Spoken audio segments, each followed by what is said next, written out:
ମୁଁ ବହୁତ ଖୁସି ଅଛି। ମୋ ନାଁ ହେଉଛି ଅଶୋକ କୁମାର ସାହୁ। ଜିଲ୍ଲା ମାତୃ ଶିଶୁ ସ୍ୱାସ୍ଥ୍ୟ ସଂଯୋଗ ହିସାବରେ ବରଗଡ଼ ଜିଲ୍ଲାରେ କାମ କରିଆସୁଛି। ତ ଆଜିର ଦିନରେ ମୁଁ ଚକ୍ଷୁଦାନ କରବାର୍ ଲାଗି ନିଜର ସମ୍ମତି ପ୍ରଦାନ କରିଛି ଏବଂ ବହୁତ ଖୁସି ଲାଗୁଛି ଯେ এই ଚକ୍ଷୁଦାନରେ ମୁଁ ନିଜେ ଅନ୍ତର୍ଭୁକ୍ତ ହୋଇପାରିଛି।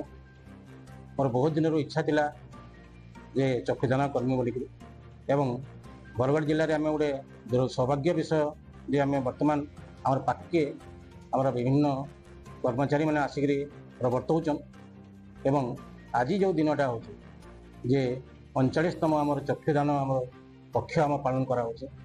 ଏହି ପକ୍ଷରେ ଆମେ ସମସ୍ତ ଯେତେ ବି ଆମର ବରଗଡ଼ ଜିଲ୍ଲାର ଓଡ଼ିଶାର ସମସ୍ତ ଯେତେ ଲୋକ ଅଛନ୍ତି ଜନତାଙ୍କୁ ଆମେ ଜଣାଇ ଦେବାକୁ ଚାହୁଁଛୁ ଯେ ଆମେ ଚକ୍ଷୁଦାନ କରିକରି ଅନ୍ୟ ଆମର ଯେଉଁମାନେ କର୍ନିଆ ଜନିତ ଅନ୍ଧତ୍ୱରୁ ସେମାନେ ଦୁର୍ଦ୍ଦଶା ଭୋଗୁଛନ୍ତି, ଦୁନିଆକୁ ସୁନ୍ଦର ଦୁନିଆକୁ ଦେଖିବା ପାଇଁ ସେମାନେ ବଞ୍ଚିତ ରହୁଛନ୍ତି, ତାଙ୍କୁ ଆମେ ଚକ୍ଷୁଦାନ କରି ତାଙ୍କୁ ଆମେ ଦୃଷ୍ଟି ଫେରାଇ ଆଣିପାରିବା ଏବଂ ଏହି ଗୋଟେ ଚକ୍ଷୁଦାନରେ 2ରୁ 3 ଜଣ ଆମର କନ୍ୟା ଜନିତ ଯେଉଁ ଅନ୍ଧତ୍ୱ ଲାଭ କରୁଛନ୍ତି ସେମାନେ ଦୁନିଆକୁ ଦେଖିପାରିବେ।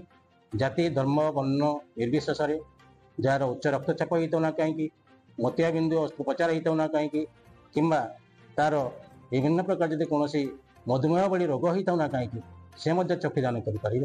3 ବର୍ଷରୁ ଉପରକୁ ଆମର ଯେତେ ବି ରହିଛନ୍ତି ଆମର ପୁରୁଷ ମହିଳା ଶିଶୁ 3 ବର୍ଷ ଉପରକୁ ସମସ୍ତେ ଦେଇପାରିବେ। ତ ବର୍ତ୍ତମାନରେ ଆପଣମାନେ ଦେଖୁଥିବେ ବିଭିନ୍ନ ବାବାମାନେ ରହୁଛନ୍ତି, ଯେଉଁମାନେ ଭଣ୍ଡ ବାବାମାନେ, ସେମାନେ ଦୁନିଆରେ ବିଭିନ୍ନ ଅପପ୍ରଚାର କରୁଛନ୍ତି।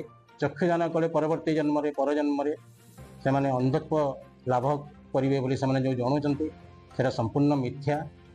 ମୁଁ ସେମାନଙ୍କୁ ଅନୁରୋଧ କରିବି, ଏଇ ଯେଉଁ ଚକ୍ଷୁଦାନରେ ଯେଉଁ ପୁଣ୍ୟ ମିଳୁଛି, ଜଣେ ଦାନ କଲେ ଆଉ ଜଣେ ଯେଉଁ ଦୁନିଆକୁ ଦେଖିପାରୁଛି, ସେଇଭଳି ପୁଣ୍ୟଟାକୁ ସେମାନେ ବାର୍ତ୍ତାକୁ ସବୁଆଡ଼େ ପ୍ରଚାର କରନ୍ତୁ, ପ୍ରସାର କରନ୍ତୁ ଏବଂ ମୋ ଭଳି ଆଉ ବହୁତ ଶହ ଶହ ହଜାର ହଜାର ଲକ୍ଷ ଲକ୍ଷ ଲୋକ ଏମିତି ଦାନ କରୁଛନ୍ତି।